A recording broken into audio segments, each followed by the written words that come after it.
Miles को देखिए, जो कभी अपनी पत्नी और बेटी के साथ यहाँ रहता था। माइल्स समुद्र किनारे अपने परिवार के साथ था, लेकिन उसकी बेटी गंभीर बीमारी से ग्रस्त थी। उसके इलाज के लिए माइल्स के पास पर्याप्त धन नहीं था, इसलिए उसने एक स्पेस मिशन पर जाने का निर्णय लिया। वह एक पायलट था और इस मिशन पर वह कुछ वैज्ञानिक दोस्तों के साथ एक अन्य ग्रह की खोज के लिए निकलने वाला था। यह मिशन 2 साल लंबा था और इसके दौरान मिलने वाली राशि से वह अपनी बेटी का उपचार करवा सकेगा। यह उसके लिए आवश्यक था क्योंकि उसके पास कोई और विकल्प नहीं था। उसकी बेटी ने कहा, पापा, मैं आपका इंतजार करूंगी। मुझे विश्वास है कि आप अपना काम अच्छे से करेंगे। इसके बाद माइल्स अपने सफर पर निकल पड़ा। अब 2 साल बाद का समय आता है और हमें माइल्स के स्पेसशिप की झलक दिखाई जाती है। जैसे ही वे अपने लक्ष्य के करीब पहुंचते हैं, अचानक छोटे छोटे एस्ट्रॉयड के मलबे उनके स्पेसशिप से टकराने लगते हैं। ये टुकड़े इतनी जोर से टकराते हैं कि स्पेसशिप हिलने लगता है। इस हलचल से माइल्स की नींद टूट जाती है और वह अपने कैप्सूल से बाहर आता है ताकि वह जहाज को नियंत्रित कर सके, क्योंकि अन्य सभी लोग अपने स्लीपिंग चेंबर में गहरी नींद में थे और जहाज खुद ऑटो पायलट मोड में था। उन छोटे पत्थरों की गति बहुत तेज थी, जिससे स्पेसशिप को काफी नुकसान पहुंचा। इन परिस्थितियों को देखते हुए माइल्स ने तय किया कि वह स्पेसशिप को नजदीकी ग्रह पर उतार देगा। लेकिन जैसे ही वह उस ग्रह के कक्षा में पहुंचता है, उसकी तेज गति के कारण उसे कुछ भी नजर नहीं आ रहा था और स्पेसशिप एक बहुत बड़े पत्थर से टकरा जाता है। इसके कारण स्पेसशिप को जोरदार झटका लगता है,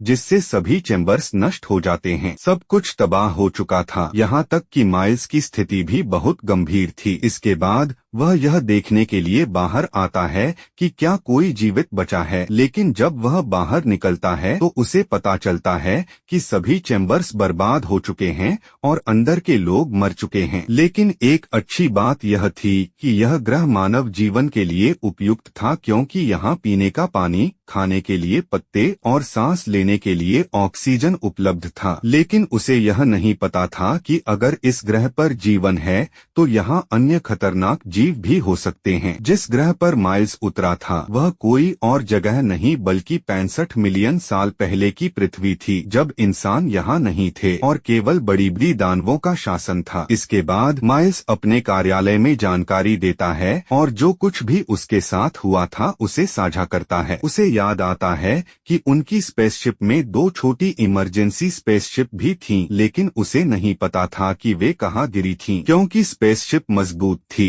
कठिन थी। एक बार तो माइल्स आत्महत्या करने का फैसला करता है, लेकिन जब वह अपनी बेटी की याद करता है तो वह रुक जाता है। वह अपनी बेटी की तस्वीरें देखता है और उसे याद करने लगता है। तभी उसे यह संकेत मिलता है कि सभी चेंबर्स में से एक चेंबर से आवाज आ रही है। जब माइल्स वहां जाकर जांचता है कि क्या सच में कोई जीवित है, तो थोड़ी खोजबीन के बाद उसे वह चेंबर मिल जाता है। अंदर एक छोटी बच्ची थी जो उसकी बेटी के समान उम्र की थी। वह उसे अपने साथ ले आता है और जब वह होश में आती है तो माइल्स उससे पूछता है कि तुम कौन हो और तुम्हारे समूह का क्या कार्यक्रम था। लड़की जवाब देती है, लेकिन माइल्स को उसके बोले गए शब्द समझ में नहीं आते क्योंकि उसका भाषा अलग थी। माइल्स को चैम्बर में उस लड़की की एक डायरी भी मिलती है, जिससे उसे पता चलता है कि उस लड़की का नाम कोआ है। अगली सुबह माइल्स उस ग्रह को अच्छे से जांच करने के लिए घूमने निकल जाता है और अपनी स्पेसशिप को भी तलाशता है। यहाँ उसे कई ज्वालामुखी मिलते हैं जो लगातार सक्रिय थे। इसके बाद माइल्स अपना हाईटेक जीपीएस निकालता है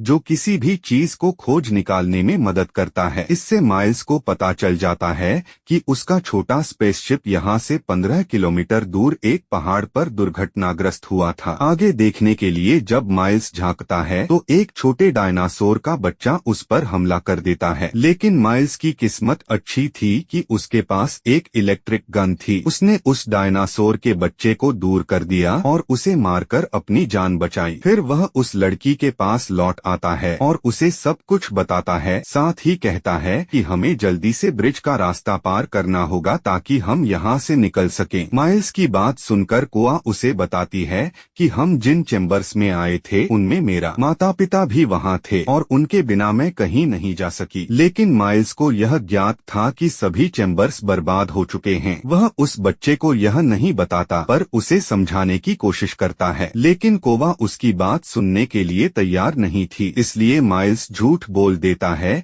कि उसके माता पिता भी उसी पहाड़ पर हैं, इसलिए उसे जल्दी से उसके साथ चलना चाहिए। यह सुनकर कोवा मान जाती है और वे अपनी तैयारी के साथ अपने गंतव्य की ओर चल पड़ते हैं। लेकिन जिस रास्ते को वे आसान समझते हैं वह वास्तव में खतरनाक और कठिन था। इस समय न केवल जमीन पर चलने वाले बल्कि उड़ने वाले डायनासोर भी थे और कई ऐसे जीव थे जो उन पर कभी भी हमला कर सकते थे और खुद का तथा कोवा का बचाव करता है। खैर, वे किसी तरह वहाँ से बचकर आगे बढ़ते हैं, जहाँ उन्हें एक नदी मिलती है। यहाँ वे हाथ मुंह धोकर थोड़ी देर आराम करते हैं। इसके बाद माइल्स एक पेड़ पर चढ़ता है और अपना जीपीएस निकालकर देखता है कि उनका स्पेसशिप कितनी दूर है। तभी अचानक एक टहनी टूट जाती है और माइल्स जोर से गिरता है, जिससे उसका हाथ डिसलोकेट हो जाता है और उसे काफी दर्द होता है। टहनी की टूटने की आवाज सुनकर कुछ खतरनाक डायनासोर वहां चले आते हैं। जैसे ही वे माइल्स पर हमला करने के लिए बढ़ते हैं, माइल्स के पास कुछ बम होते हैं जिन्हें वह डायनासोर के ऊपर फेंकता है। वहां माइल्स अपनी रक्षा कर रहा था और कोवा एक पेड़ की टहनी के पीछे छिप गई थी, लेकिन उसे जल्दी ही ये समझ में आया